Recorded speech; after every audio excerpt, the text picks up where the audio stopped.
Thank you very much, everybody. And I've been briefed on the Florida State University, Tallahassee active shooting. I guess it's an active shooter. Fully briefed as to where we are right now. It's a shame. It's a horrible thing. Horrible that things like this take place.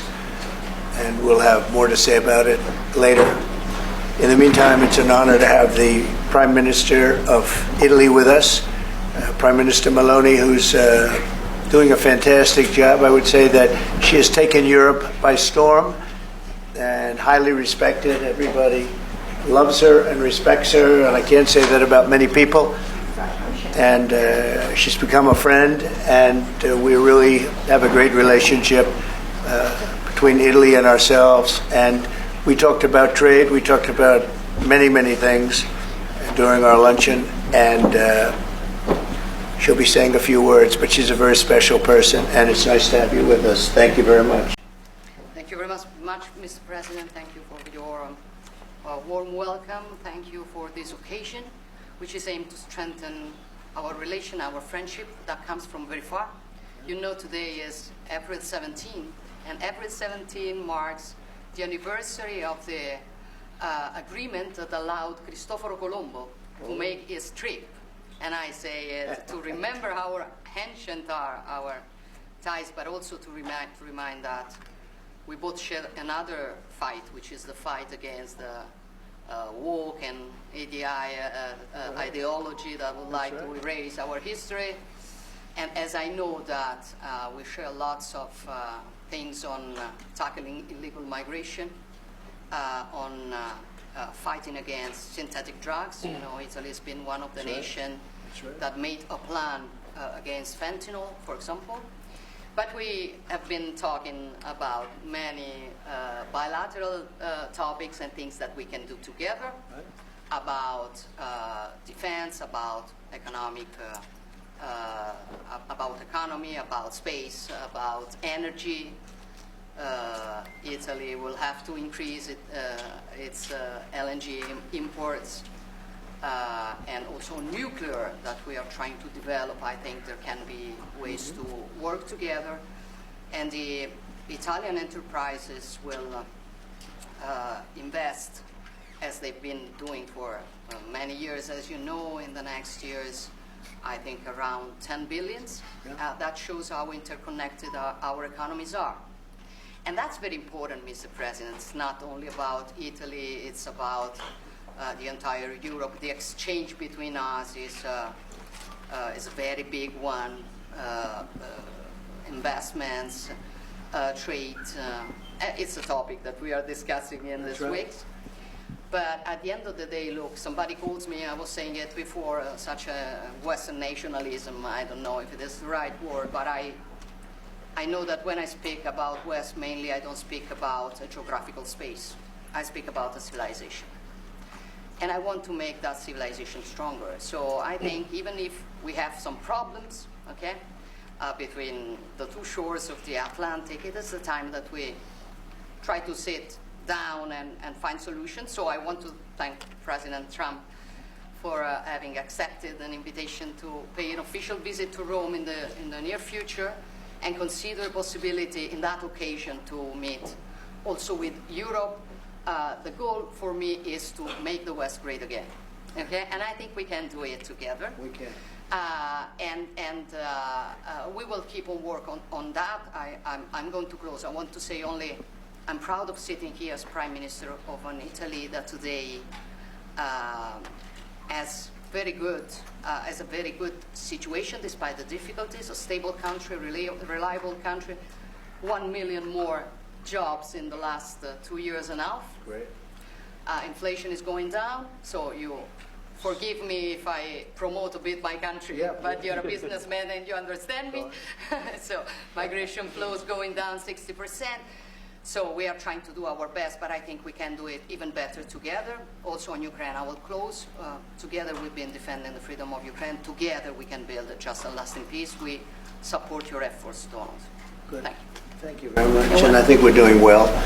in that effort, but we want to get it done, and we'll see if we can. We want to save, on average, think of it, every week 2,500 people are being killed, mostly soldiers, Russian, Ukrainian soldiers. And if we can save those lives, that would be a very good thing. And so we'll see what we can do, and I think we're getting close, but we'll let you know very soon. And you've been very helpful. I appreciate it. Thank you. Any questions? We'll see what that will be.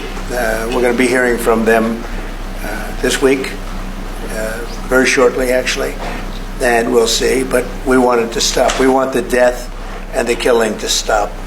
Oh, he'll leave. If I ask him to, he'll be out of there. But I don't think he's doing the job. He's too late, always too late, a little slow, and I'm not happy with him. I let him know it, and if I want him out, he'll be out of there real fast, believe me. Yeah, please. Question? A question? Mr. That statement. Well, you're going to have to speak to the lawyers. We have great lawyers. I can tell you this, we're doing a fantastic job of getting criminals out of this country who Biden allowed into the country. Hundreds of thousands of criminals, murderers and drug dealers. And I was elected because of the fact, I would say maybe that was the number one factor, a lot of reasons, the economy, a lot of things. But one of the primary reasons I was elected is because I said, I'm going to get the criminals that he allowed to come into our country so stupidly through open borders. I'm going to get them out. And I got a lot of votes, record-setting numbers of votes, as you know. We won everything. The popular vote, all 7 swing states, we won everything. And that's what the public wanted, and that's what I'm doing. But you have to speak to the lawyers because it's up to them. I think Italy will have to make that determination, but peace missions are always good with me. I'm okay with peace missions. Yeah, please. We discussed it very briefly. No, we're doing very well with negotiations, I think, with all countries. And Scott could tell you a little bit, but we are doing very well. We have a lot of countries that want to make a deal. Frankly, they want to make deals more than I do. Go ahead, Scott. Would you say something, please? We have a minerals deal, which I guess is going to be signed on Thursday, Scott, next Thursday, soon. And I assume they're going to live up to the deal, so we'll see. But we have a deal on that. No, I have no comment on that. I have no idea. That's his statement, not mine. You say the attack is what? I wouldn't say waved off. I'm not in a rush to do it because I think that Iran has a chance to have a great country and to live happily without death. And I'd like to see that. That's my first option. If there's a second option, I think it would be very bad for Iran. And I think Iran is wanting to talk. I hope they're wanting to talk. It's going to be very good for them if they do. And I'd like to see Iran thrive in the future, do fantastically well. I know the Iranian people, they're incredible people. Always have been very smart, very energetic, very successful people. And I don't want to do anything that's going to hurt anybody. I really don't. But Iran can't have a nuclear weapon. It's, pretty simple. It's really simple. We're not looking to take their industry. We're not looking to take their land.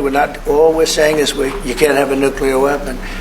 The deal that was made with Obama, that deal would have expired already. It was a terrible deal. It would have expired, and that gave them a clear path to a nuclear weapon. I wouldn't have accepted. That's why I terminated the deal. Number one, it was way too short. When countries are involved, you don't make short-term deals. These are countries with long lives. And I terminated that, and it was a great termination because it didn't allow us to do anything. Once it terminated, you know what the deal was. It was a terrible deal. Really, one of many terrible deals made by the U.S. But no, I'd like to see Iran thrive, and they can do that, I think, very easily, or they can do it the other way, and the other way is not going to be good for them. It's going to be really bad for them. Well, Jensen's an amazing guy. He's become a friend of mine, and I don't know, he's a person that's very proud of our country. He loves our country. I'm not worried about Jensen at all. Well, I'm not involved in it. I'm going to respond by saying you'll have to speak to the lawyers, the DOJ. I've heard many things about him, and we'll have to find out what the truth is. But I will say this, we were inundated by millions of people, many millions of people during the Biden administration. They say 21 million. And a big percentage of those are criminals, serious criminals. I'm not saying just criminals because they came into the border illegally. I'm saying they're criminals at the highest level, murderers. Many of those people murdered more than one person, and they're on the loose. And I was elected to get rid of those criminals, to get them out of our country, or to put them away, but to get them out of our country. And I don't see how judges can take that authority away from a president. We've done an amazing job, Tom Homan, Kristi Noem. We have done an amazing job. Nobody can believe the job we've done. Far greater than what I said. I mean, I got elected on that, but we've done much better. We have right now 99% border. It's a 99%. Nobody thought that would even be, but nobody's coming through our border practically. 2 weeks ago we had 9 people come through, all for medical reasons. We allowed them, we brought them through because one had a heart attack, one had something else, and, all for medical reasons. We have a great border. We had a great border 4 years ago, but we have a border now that's even tighter, and we did that in a matter of weeks. And no, we have to, we need to get murderers and drug dealers and people that were in jail for horrible, they released jails, Georgia, from all over the world, and released them, not just South America, all over the world, the Congo and Africa. Many, many people come from the Congo. I don't know what that is, but they came from the Congo. And all over the world they came in, opened their jails. Venezuela, practically all of their prisoners released into our country. And we took them because we had an incompetent administration called the Biden administration. And to think what they've done to our country. And I was elected to straighten that out, and I'm doing that. But we have activist judges that don't want murderers to be sent out of our country. They don't want killers and drug dealers and drug lords and people from mental institutions. They want them to stay in our country, I guess. I don't know, maybe that's the liberal way, or as they call it nowadays, the progressive way. But I don't think it's the way that our country believes, and that's why I won in a landslide.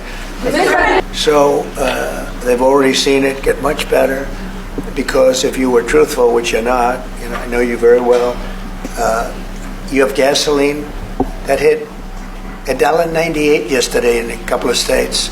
You have gasoline's way down. The price of oil has dropped substantially. The price of groceries are substantially down. The price of eggs, when I came in, they hit me with eggs. I just got there. I was here for 1 week, and they started screaming at me, eggs have gone through the roof. I said, I just got here. I was there for 7 days, and I hear that eggs have gone through the roof before I got there. And they were screaming at me, the press, the fake news, like you're fake. And the fake news is screaming at me, about eggs. I said, I've only been here, this is my 7th day. And they were right. They went up 87%, and you couldn't get them. They said, you won't have eggs for Easter, which is coming up. Happy Easter, everybody. You won't have eggs for Easter. And we did an unbelievable job, and now eggs are all over the place, and the price went down 92%. And our Commissioner of Agriculture, Brooke, has done a fantastic job. Did really done a fantastic job. So prices haven't gone up. The only thing that's gone up, actually, is interest rates, because we have a Federal Reserve Chairman that is playing politics. Somebody that I've never been very fond of, actually. But he's playing politics. Interest rates should be down now. They should be coming down. In Europe, as you know, they reduced them, I guess 7 times. It looks like they're going to reduce them again and again and again. But our guy wants to play cute. But interest rates are pretty much even. Maybe they went up just a slight bit, but that's the only thing. But that's because of the Federal Reserve, because they're not very smart people.